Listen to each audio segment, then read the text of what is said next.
Alabama 30, Vanderbilt 14. What would we rate this? I'd rate it a solid 3 chali out of 5. I would hear 3.5. Not quite 4, but I would hear 3 to 3.5. There was never going to be an overlook factor here. Alabama was never going to overlook Vanderbilt. Okay, I told the story a little bit, but now I'll tell you. When they walked off the field against Georgia, a lot of times the winning team, if I know the travel staff and the coaching staff well enough, I'll go to that locker room. So I know Alabama pretty well. So I was over there. I was in there. I was around the team. They were talking about Vanderbilt before they left the building. They were talking about Vanderbilt as they were still loading buses at Sanford Stadium. I had no doubt that they had 100% focus on Vandy. But Vandy's a good team. So they could still compete in this game because they're a very good team, even if they do have your full focus. There's no smoke and mirrors. They're just a good team. So the way I saw this game, and the reason I picked Bama to win, but I thought it would be very competitive, is because Vandy dominated 3 categories in last year's game. They dominated time of possession, they dominated turnovers, and they dominated third down. Penalties also bit Bama in the game last year. Bama won time of possession 37 minutes plus to 22 minutes plus yesterday. They won the turnover battle 3-1. They won third down. They had an edge there. And penalties, they had 3 for 20. Second straight game now. They've been penalized less than their opponent. It's a big deal. That's why they won the game. So they are lethal in the red zone right now. That to me, if you want to pop a paper on this game, that was kind of it. Bama was 5 of 5 for 23 points in the red zone, and Vandy was 1 of 3 with 2 turnovers down there. And that was where the game was decided. Because the game script itself would have thrown me for a loop. If you told me the way this thing was going to start Friday, if you just gave me a little preview, I would have said Bama's screwed. I watched the first quarter of this game live. I've since gone back and watched it like twice, but I was able to watch the first quarter live, and basically it felt like the 5th quarter of the 2024 game. It just felt like they continued playing the 2024 game. Because Vandy breaks that long touchdown run, and I'm thinking, you better settle in, because it looks a whole lot like that game looked for 4 quarters last year. Like if this stuff's happening early, it's going to happen often. I was of the opinion that if you show me the first quarter of this game, I'll have a really good read how it'll turn out. Well, that wasn't the case. That just was not the case.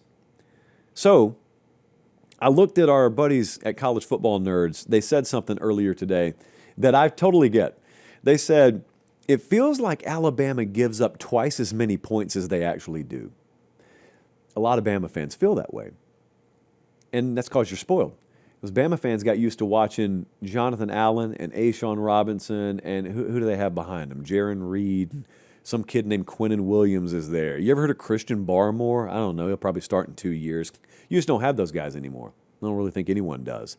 And so you used to just be able to suffocate people. Well, that's not the way that you're going to play defense. That's not the way that you're even going to pretend to be able to play defense anymore. And sometimes people really overthink the room. I'll tell you what the most important defensive stat is. How many points is the other guy scoring right now? How many points does the other guy have on the board? Because if it's 14, you're probably doing okay. And that's what Vandy ended up scoring yesterday. It's just they got 7 on the board early, and they're moving the ball down in the red zone a couple of more times, and you're like, oh, here we go again. But they're not scoring. They're not scoring, so it's okay. It's okay. After the first quarter of this game, Vandy had 172 yards the rest of the way. They had 7 points the rest of the way. Bama outscored them 30-7 after the first quarter. And yet you're looking and you're saying, oh, come on, Kane. Oh, come on, a red zone trip again? Yeah, but we turned the ball over.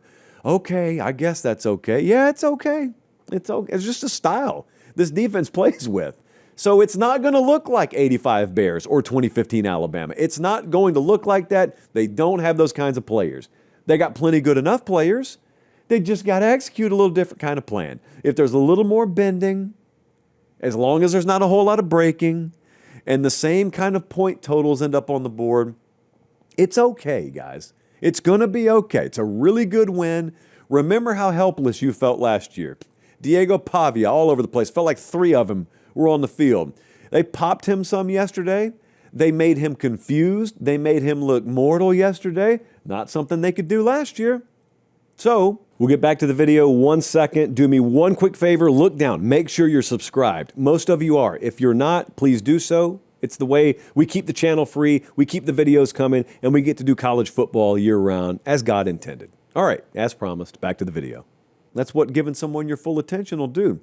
I think this offense still has a little different gear. I am very high on Alabama because they were my national championship pick. So I badly need to be right. So I'm wish casting a lot of this. But I did hear DeBoer in the postgame kind of say the same thing. He said, there's still some stuff we need to click on offense. Like there's still a different gear. I actually agree with him. Before I heard him say that, I'm looking at them and I'm thinking, hey, ground game finally showed up. The audacity of Alabama to have a 100-plus yard running back in SEC play. You want a paper popper of a stat? Jan Miller had over 100 yards on the ground yesterday. That's the first Alabama running back to top 100 yards in SEC play since 2023. Jace McClellan, I think, did it against Tennessee. They didn't have one do it last year. They did not have a tailback rush for over 100 yards in a single conference game last year. So the drought has ended there. The penalty drought is ending. The running for 100 yards drought is ending. I just think the offense is obviously trending upwards pretty drastically. Ty Simpson has found himself. But again, it's not like he's played 3 years of this caliber football. It's a few weeks. We've seen a few weeks of it. We've seen Jan Miller back for now just the second week from injury. Guys like Latsier Brooks, guys like Rico Scott, guys even like Isaiah Horton, who they brought in from elsewhere. A lot of that stuff just feels like it's still gelling, which means I think they still got a lot of upward mobility, and they're already a really, really good offense. Not to mention you've got what I would call like the Proctor trailer version of the offense. 74 is just getting a touch or two every game now. I'll keep my mouth shut on that. I'm not surprised that they've given the ball to Kadyn Proctor. That's what I'll say. In having observed Alabama practice, I'm not surprised that 74 has gotten the ball. I've been there in the summer, and I've watched him work out. Proctor just happens to be 6'8", 360. I wish you could just watch him run. I mean, you've seen him run a little bit, but see, the thing that happens to a viewer of a football game is your eyes get calibrated to the game. So your mind and your eyes get calibrated to thinking, oh, the wide receivers are faster than the running backs are faster than the tight ends are faster than the linemen. What you don't realize is the linemen are faster than you. Because you go and sit behind a desk all day, and you played JV baseball 10 years ago, and you still think you're an athlete. Maybe you are. I'm just telling you, there are guys who outweigh you times 2 on some of these teams that would flat out smoke you in a foot race. Proctor's one of them. He just happens to weigh 360 pounds. So I've watched them work out before, and I've watched him do stuff that guys that big aren't supposed to be able to do. And they looked at it and said, wait a second, this is more than a novelty act. Like, he's a weapon for us. Let's use him conditionally. And they have the past couple of weeks. And I don't necessarily think that's just something they broke out once to laugh at and, all right, that's done now. That's not going anywhere. They're going to do that several more times this year. So Vanderbilt played a solid game here. This is what happens, okay? When you have people's attention and you go into their building and they are more talented than you, this is the result you get sometimes. They have a bye now. And then LSU comes into Nashville in 2 weeks. LSU will be off a game, I think, against South Carolina. They're a game script team. It's very important for them to get a lead.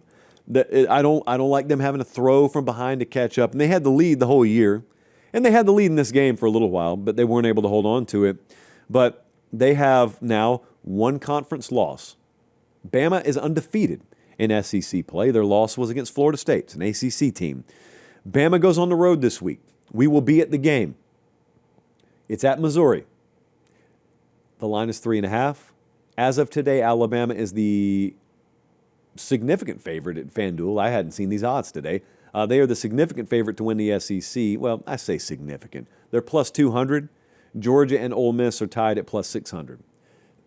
Those numbers have fluctuated all year. So, good on Bama. It feels like the Georgia win, and then you got the Vandy win. This week's game is the one I circled after the Georgia game. I had no doubt they'd be up for Vandy. This is now a third week that you got to be up. Missouri's coming off a bye, and you got to go into their building. You get no breaks. Oh, by the way, your reward after that is you get Tennessee. If you make it through all that, you're going to go to South Carolina, I think, the next week. So, again, just life in the SEC.